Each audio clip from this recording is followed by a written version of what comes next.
Outlet Liquor is your place to buy a case. Stock up and save when you shop the lowest prices available every day at Outlet Liquor. You never have to wait for a sale. The more you buy, the more you save. Only at Outlet Liquor.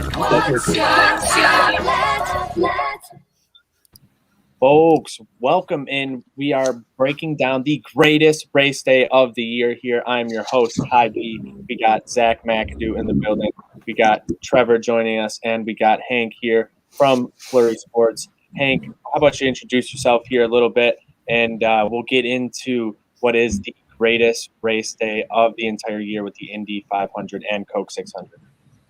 100%. Yeah, I'm looking forward to chopping it up with you guys here. Racing's definitely number one in terms of sports for me. So Zach and I do a weekly podcast called Burnt Rubber Racing, where we talk NASCAR, we talk IndyCar, and I mean, that's what today is all about. So I'm on Twitter at Hank Time Sports. That's where the Hank comes from.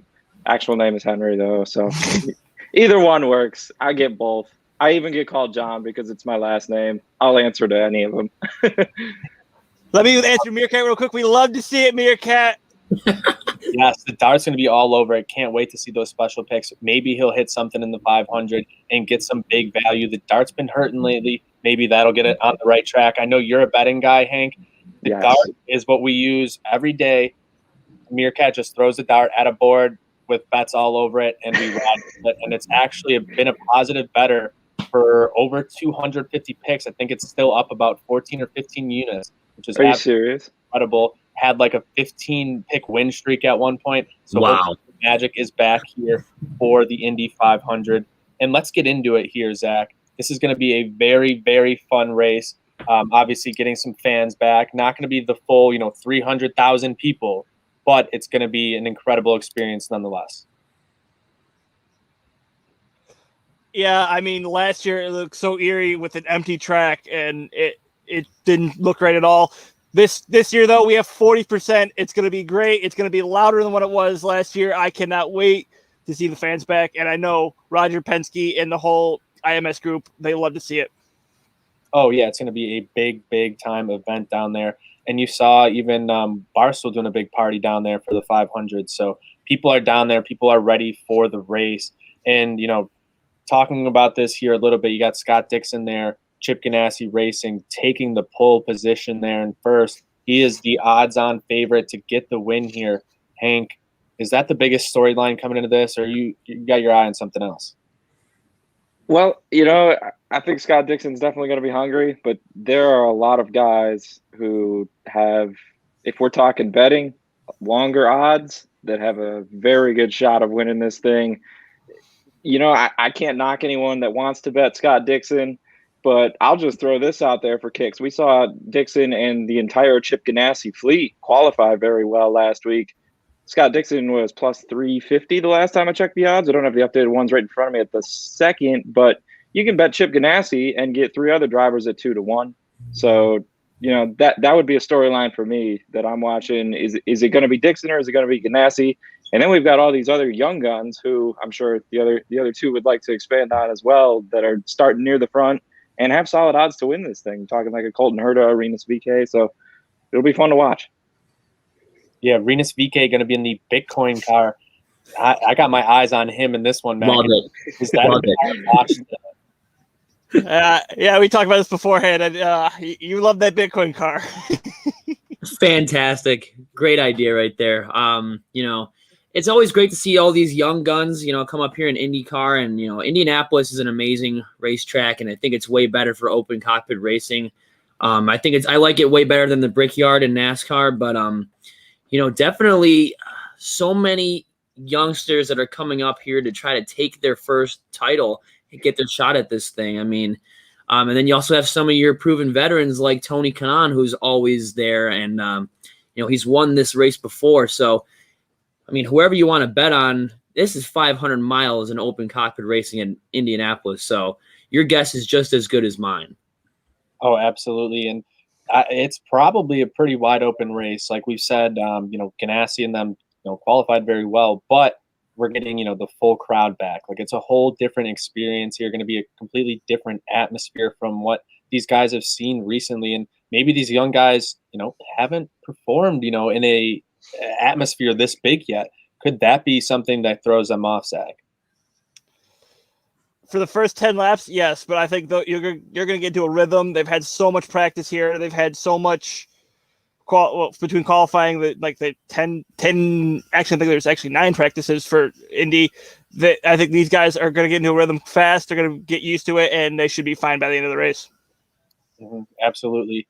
And Zach, let's get here a little bit further into this rundown here. You bringing up some top Indy 500 moments, things that have stuck out in our minds. I'll get it started here. I'm thinking about 2011, where you had J.R. Hildebrand as a rookie, absolutely running away from the pack, goes into the last turn and catches the wall, not able to complete the win. And you had Dan Weldon, fly by, able to take the checkered flag in that one. Just goes to show that in racing, it's not over till you take the checkered flag. Just like in baseball, it's not over till you get that last out. There's just anything could happen. Zach, what's that moment for you with the Indy 500? So I'm going to go the next year, 2012. That was the first Indy 500 I watched live. I never really got into it for some reason. I don't know. But Dario Franchitti battling Toku Masato for the win. Dario Franchitti, my guy, takes the win after Sato spins out. That's what made me a fan. Mm-hmm. Trevor, how about you? I think I was going to go with the 2011 one because, God, I miss Dan Weldon so much. He was just an amazing racer and, just an amazing finish down to the checkered flag. But I'm going to go with 2015, a guy who struggled and had a lot of pit issues, and Juan Pablo Montoya finally getting the weight lifted off his shoulders. Not so great in NASCAR, but in terms of IndyCar, he was amazing. He finally won that Indianapolis 500. Hank, how about you? It's crazy. I was laughing when Zach was like, I never really got into the Indy 500. I was the same way. Diehard NASCAR fan growing up as a kid. Open wheel, never really got into it until kind of these teen years here. So 2014 was a big one. Being a NASCAR fan, Kurt Busch goes and runs and wins Indy Rookie of the Year, doing the double there. And no one has done the Memorial Day double since. So I hope we can see somebody else do that soon.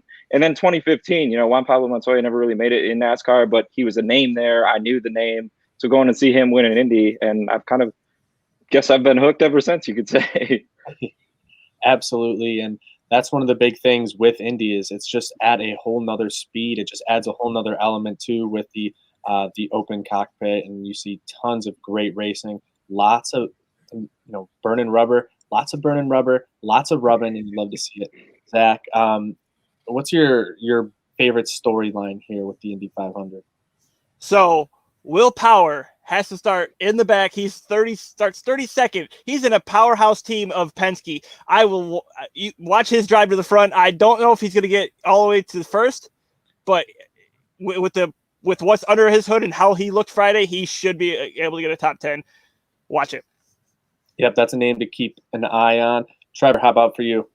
For me, one of my favorite race car or IndyCar drivers of all time, Tony Kanaan. This could be his last Indy 500. He could be retiring. That's what the rumors are saying. Tony Kanaan in his last Indy 500. Hopefully he can get a top 5, maybe a win. I've always liked and respected that guy. And I think he'll have pretty much all the motivation, if this is indeed his last Indy 500, to go out there and win this thing. Mm-hmm. I like that there. And how about for you, Hank? What are you looking at? Well, I kind of touched on it earlier, right? It's all these young names that are up at the top. Colton Herta, Rinus VeeKay, starting on the front row. Pato O'Ward, last year's Indy 500 Rookie of the Year. He's starting up there as well, although Arrow McLaren didn't really qualify as well as some of these other teams. But he's a guy I'm going to be watching as well. Alex Palou, he's got a win this year. So there are a lot of young drivers. They've been saying, is this year kind of the year IndyCar has a passing of the torch feel to it with a lot of these young names coming up. We get a young winner today, man. Look out. Absolutely. I think that's probably what's going to happen today, but you never know. We'll see, how things play out. Willpower, Zach's mentioned there, 22-1 to win, but if you want him top 10, plus 110, some decent value there if he's able to make that run, just as Zach believes. But let's talk here a little bit about the track. 2.5 mile track. just to put in perspective how big it is, the Vatican, the Taj Mahal, Churchill Downs, Rose Bowl, the Coliseum, the White House, and Yankee Stadium all fit within it.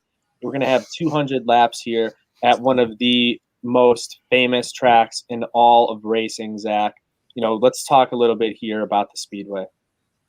So yeah, it's a 2.5 mile 4-turn rectangle, if you want to call it. It's not an oval like in our normal NASCAR ways. This is the 105th edition of this race. It's been raced every year since 1911. Missed 1917-18 due to World War I, and from 1942 to 1945 because of World War II. Almost did 3 for some reason. It's not far off, probably, but they said 1930s. I didn't hear the year on the NBC broadcast. The milk tradition, where the winner gets a glass of milk, started. And one thing I harped on since Wednesday when I was on my friend's show, I did it again, Burnt Rubber Racing. I'm going to do it again now. If there's one thing I want non-racing fans to watch, I want to watch a whole race, but if there's one thing that you got watch, please watch both pre-race ceremonies. It is such a pageantry. It is such a great memorial to all the fallen soldiers. It'll bring a tear to your eye, honestly. Yep, absolutely. And you're going to see a whole bunch of tributes, whether it's NASCAR or Indy, throughout this entire weekend. Trevor, looking at this track here and the history of it, whether it's the Brickyard or the 500, this is just an incredible track in racing history. Oh, absolutely. I mean, Zach touched on it earlier. 105 years of this race, probably half the amount of years for the Brickyard. And this is what made, I think, Indianapolis, the city of Indianapolis, so special. I mean, this was here before the Pacers. This was here before the Colts. Whenever somebody was talking about Indianapolis back in the day, it was either the Indy 500, the Brickyard, or horse racing. This is what I think got the whole city of Indianapolis off the map, or, on the map. And there's just so much history there, kissing the bricks, obviously what Zach said, drinking the milk in Victory Lane, putting the roses around your neck, the whole pre-race ceremony, 500 miles of just nonstop, action racing, and a track that you can easily push in NASCAR at least, right around 200 miles per hour. And it's not, one of those tracks that's just your classic oval track or a paperclip track. It's, one of the only tracks that's a rectangle. So, a lot of history behind this track, and all these young guys that are coming up here for the first time. I think they have to know the history behind this track and, the shoes that they have to fill here. Yeah, absolutely. That's a big thing when we're talking about, the changing of the guard here at this track. And it could happen today with these young guys stepping in with so much, as you said, history and the lore and everything, that comes with the Indy 500 and the Indianapolis Motor Speedway. Hank, how do you think that plays into things today? Well, I think it definitely has an impact. Talking about last year and there being no fans there, all of a sudden we go to this year where, we're talking about the track here a little bit. Throw this out there. It's crazy to think that they're only going to be at like 40% capacity, I think, or something like that today. And it's going to be still the largest sporting event since, whenever this whole thing began, I guess. So that's how big this place is. It's going to be something that these young guys have not seen before when we're talking about ones who made their first Indianapolis 500 race last year. So it'll be interesting to see the impact. But at the end of the day, these guys are professionals, and a lot of these names that we're throwing out there, they got fast race cars too, like looking at races already from this year. So absolutely. And Zach, I got some breaking news. R2 Dartu did take an Indy 500 pick, so we'll be seeing that very soon after we are off air. Meerkat's going to be posting that for us.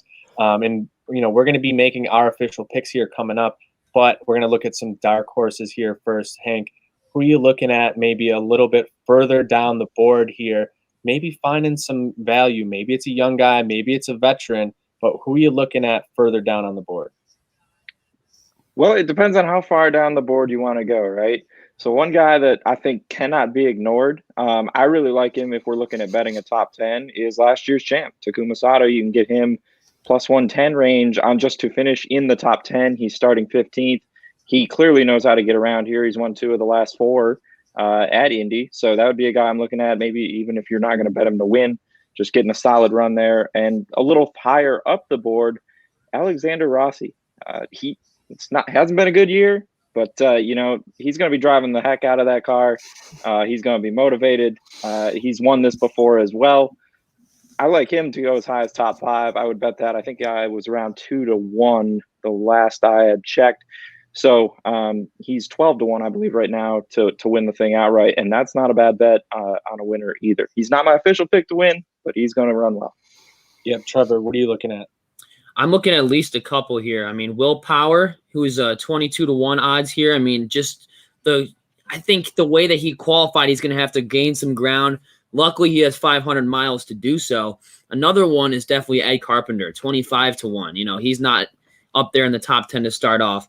But if you want to bet on somebody to, get you a top 10, top 15, I think Ed Carpenter knows how to get around this track. And, he's definitely a dark horse in my opinion. But I was going a little bit of a reach there down the line in terms of odds. But, you can't count those two. You can't count those two guys out.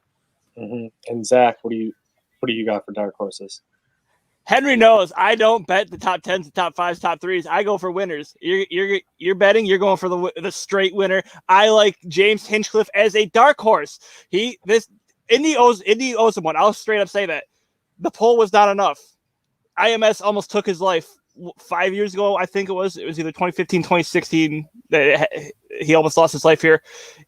Indy owes him one. He hopefully has a great day today, but maybe he's out there today. 66-1, ton of money you could win on that one. I might have to throw a little bit on that, Zach. You might have convinced me just off that alone. But let's get into it here. We got to make our official picks. Oh, this is a tough one here for me, but I think I'm going to ride with Tony Kanaan, 15-1. I think, starting there, still in the top 5 at the 5th position. You got the Chip Ganassi car. They've done extremely well here. Obviously, you got Scott Dixon on the lead there.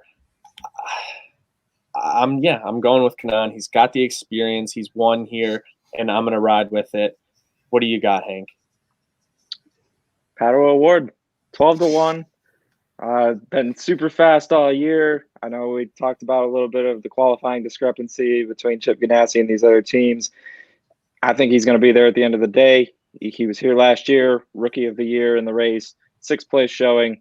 I think he gets it done. And when we're talking about the oval tracks that they've run on this year, it's only Texas Motor Speedway, the doubleheader down there prior to this. Dixon won one of those races and he took the other. So I'm rolling with Award. A little bigger payout than Dixon there for sure. 12-1. Yep, not a bad play. Trevor, how about you? Ty, I'm going to run with you, man. Tony Kanaan, I think this is his last one. He's got all the motivation in the world to go out there and win another one. Solid team. He's an experienced veteran. And, I mean, the odds really aren't too bad. 14-1, screw it. Go with Tony. Send it. Love it. Zach, your official pick here. Yeah, I said on my show that I would have to pay Henry if I didn't make this pick. So yeah, I think we should jump to NASCAR now. Let's skip over him. There's this 4 in my hat that I think it also works for this and in the 500. Helio Castroneves wins his 4th Indy 500. He will join the likes of Rick Mears, I think it's 1-4, and Bobby Ray Hall and AJ Foyt. He will become the 4th driver to win number 4. Wow, that'd be absolutely incredible. Getting to see some history here on the greatest day of racing, but that's going to transition us over into the Coke 600, which is one of the most fun races in the NASCAR schedule. Obviously the longest, and it's going to be in Charlotte, a night race. We always see guys breaking out some awesome car designs, and we're seeing, a bunch of the Memorial Day tribute cars as well, which is always really, really cool to see. Charlotte, an interesting track here, Zach, and 600 miles is not an easy race ever. No, and Charlotte was built because they wanted to rival Indy. as in they wanted to have their own Memorial Day race. The first one didn't go off as easy as the track was made later than what they finished later than they thought. And the first race went off in June 15th, 1960. Ever since 1961, the World 600 is when it started. It didn't turn to Coke 600 until 1985. Then that every year since 1961, it's been a Memorial Day race.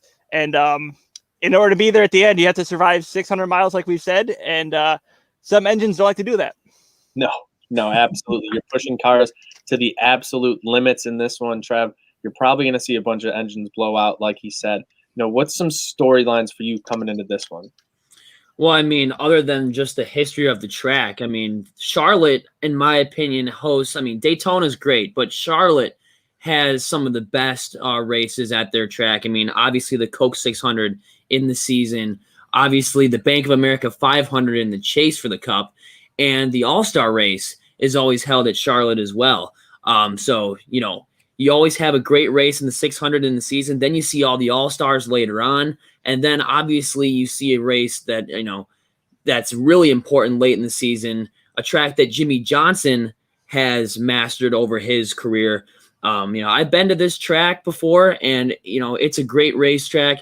1.5 miles. You can kind of try to push 200, but I don't know if you'd want to try to do that today. Going 600 miles, you don't want to blow your engine. But yeah, whenever there's somebody out in front, this is one of those tracks that if you catch a good draft, you can easily catch them in 1 to 2 laps. So, there's history behind this track, fantastic races here, and just an overall track that, one of the all-time greatest legends of the sport, Jimmy Johnson, has mastered over the past 10 years. Absolutely. But it's not just about the track itself. It's also about what happens before the race. One of the greatest, pre-race events of the year. Hank, why don't you talk a little bit about that with, the intros and everything else? Yeah, everything that NASCAR really does for Memorial Day is just top shelf. They were talking about it yesterday on the Xfinity Series broadcast. They had a bunch of Cup guys on it.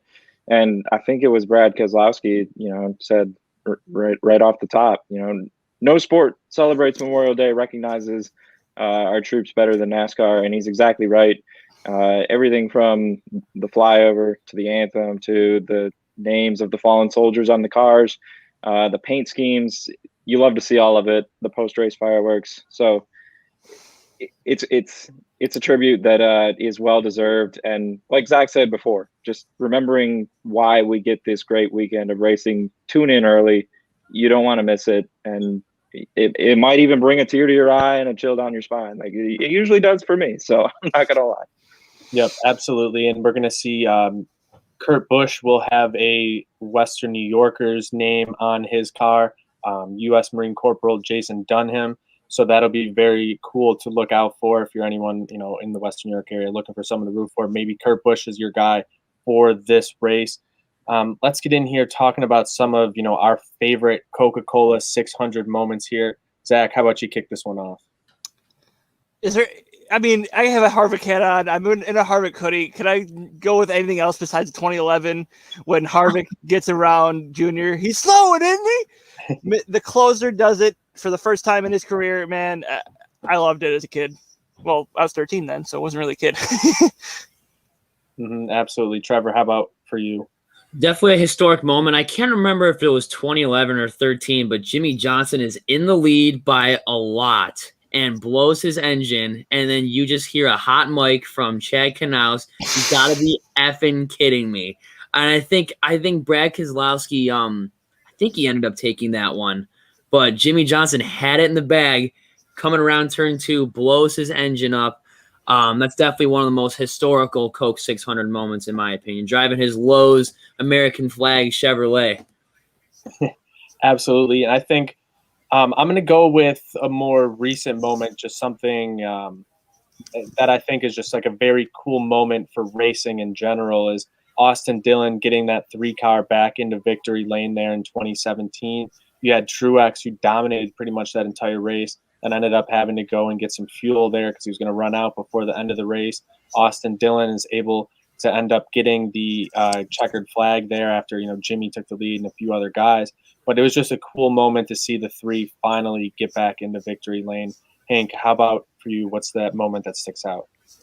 Well, you just took it right out from underneath me. That was the one, the 3-car going back to victory lane, Austin Dillon's first career Cup victory, playing fuel strategy and basically running on fumes at the end of that thing. And he's able to get the win in a race that he definitely didn't lead most of, that's for sure. So that one definitely stands out. And definitely the thing that was really important about that win for Austin Dillon was that was Dale Earnhardt's hometown track that he dominated, especially in the late 80s, early 90s, before he started to dominate Daytona. So putting the number 3 car back in his hometown track was all the more special. Yeah, absolutely. And it's something race fans pretty much will not forget across the board, which is awesome. And that's why, we enjoy having these races. They're more than just races. They really are spectacles now at this point. And, let's talk about this race here more specifically, Zach. What are some of the biggest storylines for you coming into this, whether it's, standings or qualifying or elsewhere? So mine, Stewart Haas Racing, they have to show up at some point, and now it's getting to the point where it's looking like a throwaway year, and I believe the 600 for all 4 of them, and that includes Harvick, even though he's not as bad as the other 3. Someone has to win from SHR today. They have to have a good run and good showing. At least get some momentum going forward, and to right the wrong, and maybe get a win in the next couple of weeks. But momentum starts today. Yep, I like that there. Trevor, what is it for you? Well, if you take a look at the standings, I think the biggest shock and biggest elephant in the room is that Denny Hamlin is sitting pretty at the top of the points. Doesn't have a win, but leads the Cup Series in top 5s and I believe top 3s as well. I think every other racer in Joe Gibbs Racing has won a race this year except for Denny Hamlin, which is the ironic thing. I think Denny, if he wants to have a championship season, I know he's been having that dangle over his head his entire career, being one of the best drivers to never win a championship. I think he's starting 14th today. 600 miles should be no problem to catch up, go to the front. But if he wants to win, he's got to win tonight, or he's got to win in the next month, or I don't think he's winning that title. Yeah, I like that angle there, Trevor. You want to be able to get into victory lane because that's what you need to do at the end of the day to win the Cup Series. Hank, for you, what's your storyline coming in? Storyline has got to be Hendrick Motorsports. They just tied the record for most career NASCAR Cup wins. Petty Enterprises at 268. They've been the dominant team all season. Kyle Larson has been the dominant guy at these 1.5 mile tracks. Even though he only has 1 win, he really should have, I think, 2, 3, maybe even 4. But he takes the pole here in qualifying. We actually had qualifying for the Coke 600. Thank God. So, yeah, that was nice to see, right? But they're the storyline. Is another? Are they going to break the record here today for tonight for most Cup Series wins? Is it going to be Larson, or is it going to be any of the other 3, all of whom have run well here? And just looking at qualifying, they're all in the top 7. So they ran well yesterday too. Oh, absolutely. Yeah. When you talk about that, getting them all in the top 7 is a huge thing, especially in qualifying. Obviously, in a longer race, there's a lot of time to, make up some ground in this. So you don't necessarily need to start in the front, but just being able to know you have those speeds to be able to compete with the fastest cars is a big thing going into the race here. And we got to talk about it. Zach, I know you're real big into daily fantasy sports. You can go check out his article over at trainwrecksports.com. And Hank, you're on it as well. Why don't you guys talk us through here a little bit of your thoughts going into the DFS slate for NASCAR, Zach? So my DFS picks, I'm going to give the value pick, which is Ricky Stenhouse Jr. Surprisingly, this guy knows how to get in the top 10s here. I didn't realize that until we talked on our show Thursday that he's really good here, knows how to get to the front. And my main DFS pick, Kyle Busch, it's been a somewhat topsy-turvy year for him, but he still knows how to get to the front here. Kyle Busch is a guy who, he won the last time they had the 550 package, and I tell you, Kyle Busch, he'll get to the front fast and maybe even lead a lot of laps here. That's a good angle there on that one with Stenhouse. I was reading your article earlier. I think that's a great play. But Hank, who are a couple of guys maybe you're going to look to keep in your DFS lineup, and maybe, one or two guys that you're going to be fading in your DFS? Okay, so for a couple of mid-price guys that I would be willing to include both of them in my lineup, both RCR cars, Tyler Reddick and Austin Dillon, 8,700 and 8,500 I'm seeing on FanDuel right at this second. For Reddick and Dillon, respectively. Obviously, we talked about Austin Dillon. He's already driven to victory lane here. Tyler Reddick's only driven at Charlotte twice in the two races last year, one of them being the 600 and the other one the shorter Wednesday night one or whatever it was. But, he can make this work. That's another thing that I'm going to be watching here today is the traction compound, and that's going to play right into his hands running the high line there outside on the wall. So I like Reddick as well. As far as guys to avoid, Matt DiBenedetto, we talked about this on the podcast Thursday, Zach. For whatever reason, it doesn't matter what equipment he's in, what car number, what team, he can't figure Charlotte out. So I'd be staying away there. And I'm also staying away from, Zach also talked about this, Stuart Haas, basically in general, anyone outside of Kevin Harvick. And I don't even know if I would be looking to go with Kevin Harvick necessarily, given what some of these other teams are doing. But Almirola, Custer, Briscoe want no part of them. I'm looking for Harvick's pricing here. 10,300. 10,300. All right, so that's cheap enough where he's in the ballpark of guys you can definitely throw in there relative to some of these other names up top. But those other three, Someone didn't read my article. Definitely not. Every time you fade Bowman, he's winning. So I'm just I had to put that in the article this week. For those of you who don't know, he edits my articles. That's why I had to throw it in there. Absolutely. And let's look at some of the names here, betting wise, further down on the board. It's interesting when you look at the betting odds here for the 600 compared to the Indy 500.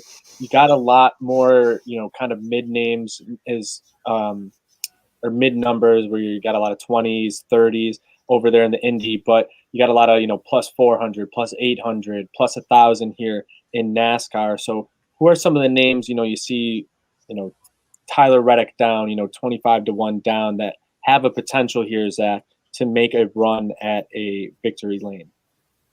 Cody Ware. No. That's an inside joke. Well, it's not really inside, but we like to joke about Cody Ware on our podcast. I'm honestly gonna go Reddick. I'm a big Tyler Reddick guy. He's gonna get a win here this year, and it could very well be that, like Hank said, the RCR guys know how to race here, and praying it's coming soon. 25-1 does sound like a good number for Reddick. What are you looking at? I'm going to say this, guys. This may be a huge shock to everyone, but I have felt so bad for this driver in his entire career. Daniel Suarez is at least a solid mid-pick, but he will win a race this season. Daniel Suarez, he's driving the 99. He's not in the top-tier team anymore, but count on him to at least get a win this season, get a decent finish here at the Coke 600. I felt so bad for that guy. He's been so close to winning a bunch of races that he should have won in Joe Gibbs Racing. He raced well at the dirt track in Bristol. I think he'll do fine today. I think he'll get a win this year for sure. 80-1 would be an absolutely incredible hit. Hank, how about you? I just want to make sure, these dark horse picks to win, or are we just talking about guys down the board right now? Oh, we could talk about some, further down the board, guys that, have a potential to finish well and run well. Oh, someone could run out of gas. Yeah, absolutely. I got you.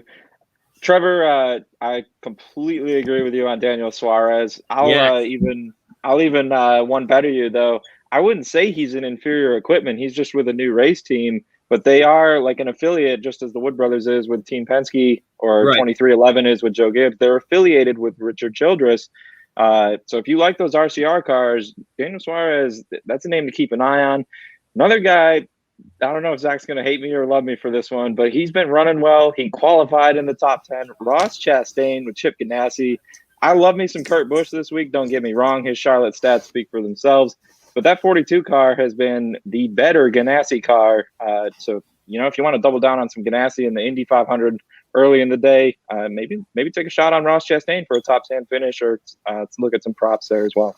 Yeah, plus 10,000 to win, so you can get some juicy numbers just to get him there in the top 10. And obviously his speed numbers go to show that he can finish up there in this one. So that's what you'd love to see when you're taking a dark horse, especially, then you can put him in top 10, top 5, maybe even a top 3. And you never know if they end up getting a win. But let's get into here. We got to make our official predictions on the race. I'm going to go with a bit of a homer pick. I'm going with Kurt Busch just because of U.S. Marine Corporal Jason Dunham. He's going to get it done, and maybe he'll bring the trophy back to Buffalo and go stand on one of those ships down over there in the harbor. Would love to see that. Zach, who are you looking at to get the win today here or tonight in Charlotte? That would be a great photo op for him, and I'm sure the Dunham family would love it. But I'm going to go with his brother, KFB. Kyle Busch gets it done, his second win of the year, and another win for JGR.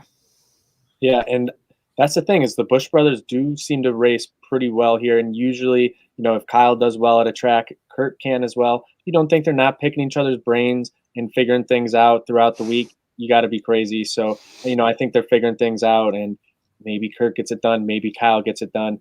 If it's not going to be a Busch, who knows? Trevor, I don't think you're going to go with a Busch. Who you got? No, I mean, I like both of those picks, though, especially the whole Kurt thing. If he brings the trophy to Buffalo, I think that would be awesome. I'd definitely go down there to see that. As much as I would love to see my boy Denny Hamlin win, I don't think he's going to win today. I'm going to go with the guy who's starting in 5th, Zach's boy. We're going to go with Kevin Harvick today.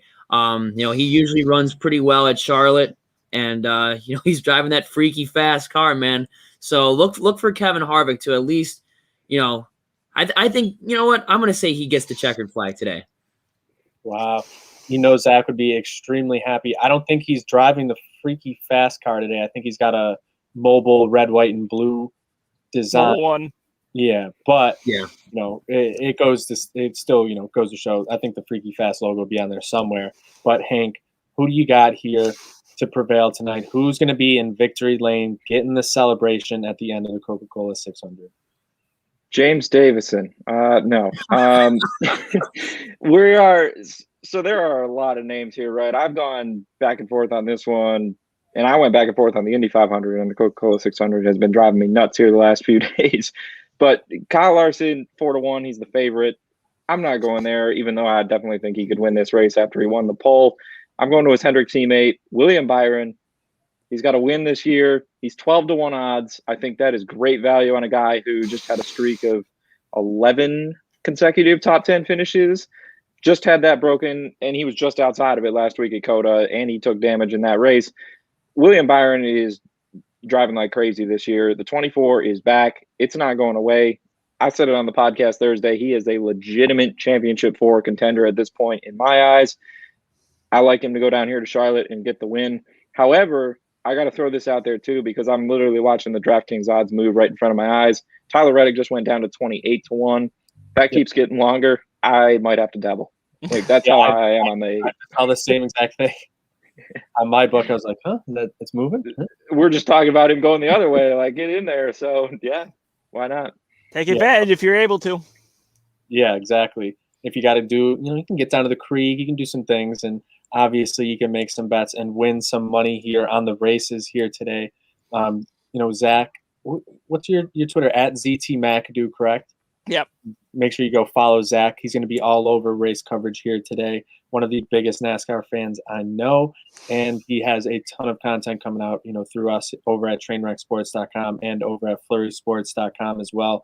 Hank, tell everyone where they can follow you and get more of your racing content.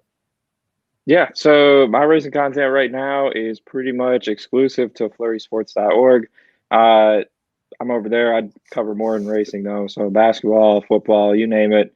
You can check out my work at Awesemo, Betting Pros, and follow me at Hangtime Sports. Although that may be changing soon because we're working on a little social media revamp on this end behind the scenes. So catch up with me on Twitter somewhere. Absolutely. And we got @Trev Strohs down there. He's going to be helping us out, doing more and more content with us over at Trainwreck Sports now that he is finished with school for the semester. I know, Trev, you're doing a lot Yes, sir. with He's one mic, and going to be doing some more NASCAR stuff with Zach. Absolutely. And you could always follow me here. My Twitter handle is right there. And I pointed the wrong spots right there. If you want to see some NASCAR content, some funny baseball tweets, funny hockey tweets, hilarious football tweets, always a good place to follow. It won't hurt. All you got to do is press the follow button. I'll follow you back. Absolutely. And you can roast him about the Astros all season long. One of my favorite things to do. They deserve it after yesterday's game. Oh my Absolutely God. deserve it. Tatis onto the train tracks. Incredible yesterday. Yeah, with 2 outs, nobody on. A 100% win probability with 2 outs, nobody on the top of the ninth, and they don't even think about walking Tatis. So you guys can roast me if you want. Just follow me right there. Real quick, and that reminds me, our home run derby, the Trainwreck Sports Home Run Derby, will be Saturday at 8:00. Come watch us be idiots on Twitch. Yep, this upcoming Saturday, June 5th, I believe that is the date. So we'll be out on there playing some home run derby. We're gonna have myself, Zach, Monster, and a few other big Trainwreck names, Meerkat, Stevie, and that's gonna be a lot of fun. Can't wait for that one. So make sure you guys have an incredible day watching the races. You're going to see so many left turns. You're not even going to know what to do with yourself. Just be happy that you can get up and go to the bathroom. Unlike most of these racers, we're going to be stuck sitting for our entertainment for hours. It's going to be absolutely incredible. Get out there, go to the creek, do whatever you got to do. Get your bets in. Get your snacks ready. Enjoy the races. Crush a gallon of milk. Do what you got to do. Great race day now.